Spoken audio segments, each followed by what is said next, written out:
Right, news coming in on honey worries, on how the levels of antibiotics in honey could be way higher than what's permissible.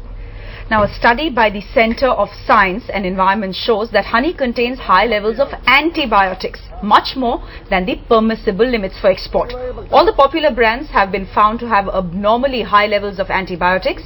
Permissible levels of oxytetracycline for export is 10 micrograms per kg. But Dabur honey is found to have 9 times that.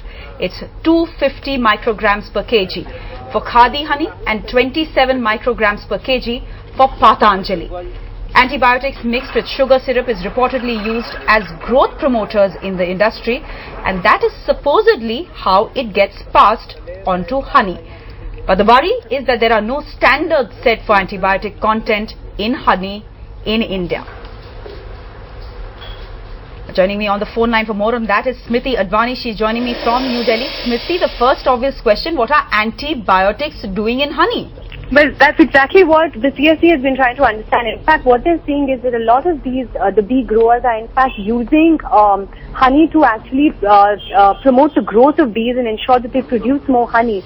So in fact, it's being used as a growth stimulator, but what they are trying to say is that the kind of antibiotics that they are using in bees should be different from the ones that humans consume, because this, in a way, once the bees are injected with antibiotics, so they're made to consume antibiotics, it's then passed on to humans, which can then pose a real health hazard. Right, and Smriti, what kind of impact would this have on those consuming honey? How worried should people be according to this report? Well, Veera, it's very similar to the recent worries that we've had about the superbug, where Indians have had prolonged exposure or excessive exposure to antibiotics, which isn't good in any case.